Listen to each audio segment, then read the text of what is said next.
भगवान गए, भगवान ने सबको, लाखों लोगों में सबको प्रणाम किया। भीष्म पितामह, द्रोणाचार्य, बड़े बड़े महारथियों को वंदन किया भगवान ने। धृतराष्ट्र को भी वंदन किया, स्वागत किया दुर्योधन ने। आओ आओ द्वारकाधीश भगवान आओ। भगवान भी कम चतुर नहीं है, जयति वचन रचना। भगवान बात बनाने में बड़े माहिर हैं। भगवान ने कहा अरे भैया तुम दुर्योधन नहीं, तुम तो सुयोधन हो, सुयोधन आओ इधर आओ।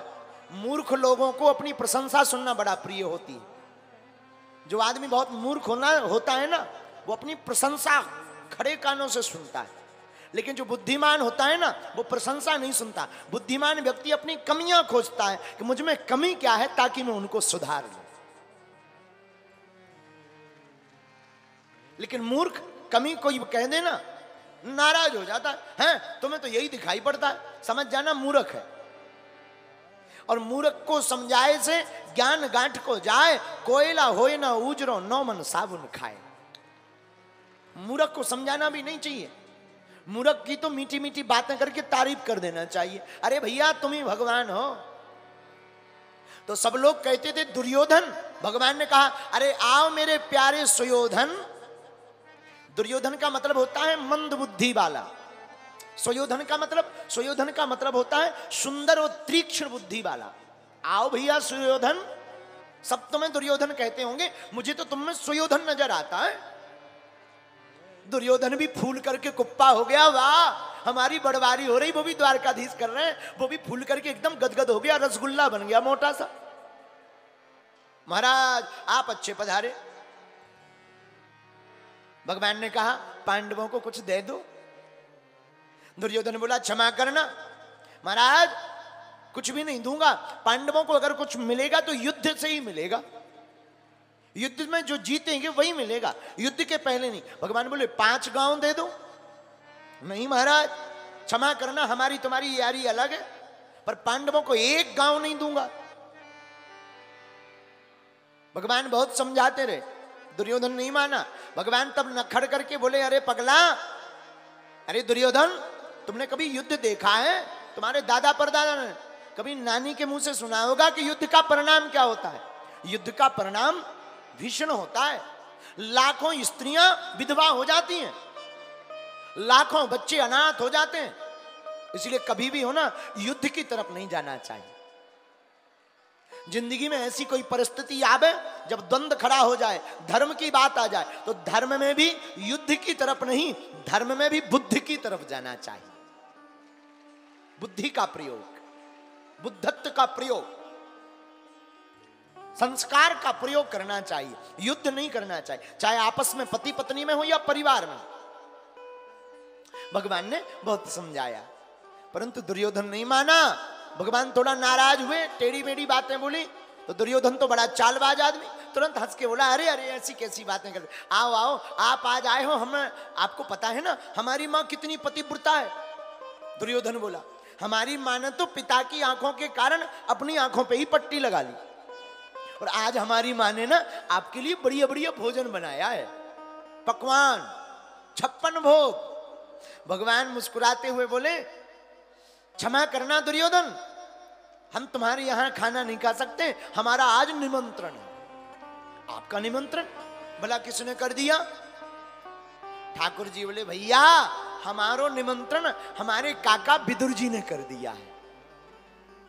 विदुर जी तो वहीं भीड़ में बैठे हुए थे, आंखों से झरझर आंसू बहने लगे, हे भगवान हमारी तो कोई बात नहीं हुई, कोई चीत नहीं हुई, ऐसे कैसे निमंत्रण कह दिया? तो विदुर जी ने हाथ जोड़ करके इशारा किया, सरकार ये क्या है? भगवान हाथ हिला करके बोले तुम टेंशन मत लो, तुम तैयारी करो।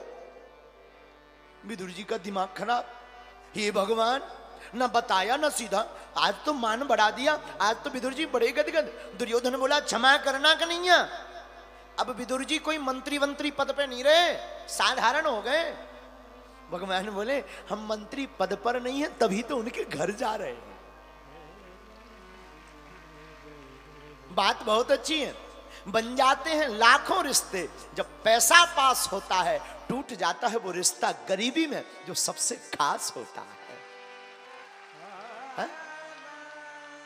अमीरों के तो लाखों लोग होते हैं, गरीबों का तो सिर्फ हमारा कन्हैया है प्यारे।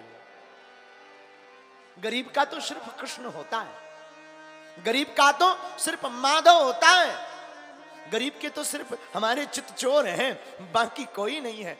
विदुर काका से कहा, विदुर काका तुम तैयारी करो, हम भंडारा पाने आ रहे, काकी को कह देना। विदुर जी हड़बड़ा गए, हे भगवान घर पे कुछ खाने के लिए अन्न का दाना भी नहीं है, क्या दे? भागे भागे भागे मंडी में गए, थोड़ा खोआ लिया, थोड़ा मिठाई ली, थोड़ा सा दूध लिया, थोड़ा सा फल लिया, सब सामान, भैया जल्दी दे दो, जल्दी दे दो, तुम्हें पता है कन्हैया आने वाले। इधर ये ले ही रहे थे कि ठाकुर जी विदुरानी के घर पहुंच गए। झोपड़ी के बाहर दरवाजा खटखटाया, कौन है? भीतर से आवाज आई, कौन? भगवान मुस्कुराते हुए बोले, काकी दरवाजा नहीं खोलोगी? हम द्वारकाधीश। अरे अरे अरे अरे, हमारो कन्हैया आ गो, हमारो कन्हैया। उस वक्त विदुरानी जी स्नान कर रही थी, नहा रही थी, लेकिन जहां कन्हैया की मीठी बात कान में सुनाई पड़ी, कपड़ा बदलना ही भूल गई, भागी भागी आई, तुरंत दरवाजा खोल दिया। आइए आइए, पधारिए। आप बाहर क्यों बैठे हैं या खड़े हैं? इधर आइए ना, इधर आइए। स्वागत किया, आइए आइए, पटा लिया, यहां बैठा हूं, यहां बैठा हूं, यहां बैठा हूं, नहीं नहीं यहां बैठ जाओ। यहां तक कि आंगन में एक पवित्र जगह देखी और सब लोग सीधा पटा रखते, विदुरानी जी इतनी भूल गई, इतनी भूल गई, उल्टा पटा ही रख दिया, लो अब बैठ जाओ। भगवान ने कहा, हे भगवान, विदुरानी जी तो गई काम से, काकी तो गई काम से। भगवान ने अपनी कामर ली और फेंक दी, काकी जरा इसको तो ओढ़ लो। विदुरानी जी बोली, अरे राम राम, क्षमा करना, हम वस्त्र ही नहीं बदल पाए, आपके आने में ना हम सब भूल गए। भगवान बोले, कोई बात नहीं।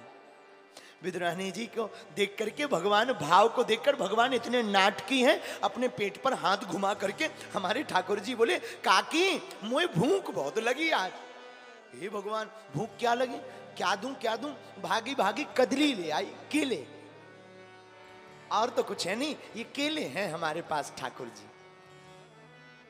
लेकिन भाव में इतनी भरी कि केले को छीलती हैं तो केले को तो एक तरफ फेंक देती, छिलका खिला रही है। भगवान भी इतने प्यारे हैं, एक दो नहीं 40 छिलका खा गए भगवान।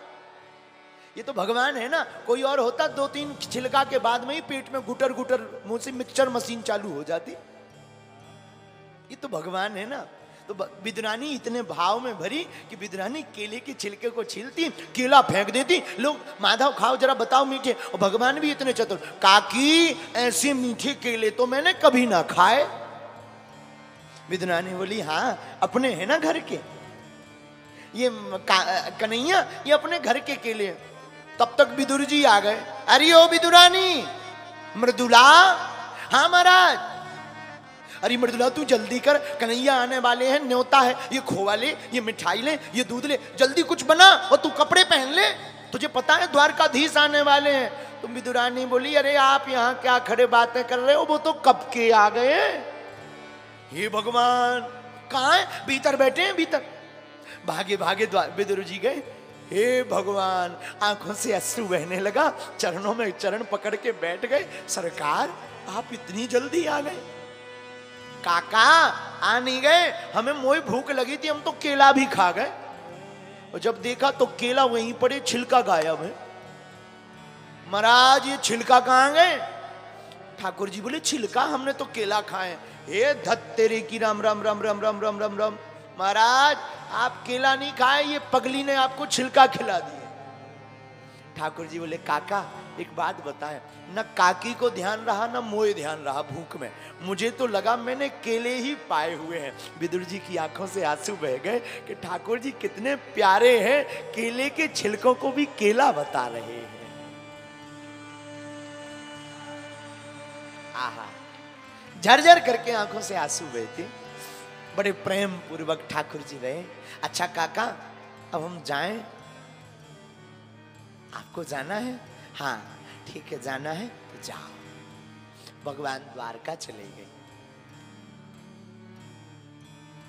विदुर विदुरानी भगवान के प्रेम की विफलता के कारण टिक नहीं पाए, झोपड़ी भी छोड़ दी, तीर्थाटनों में घूमने लगे।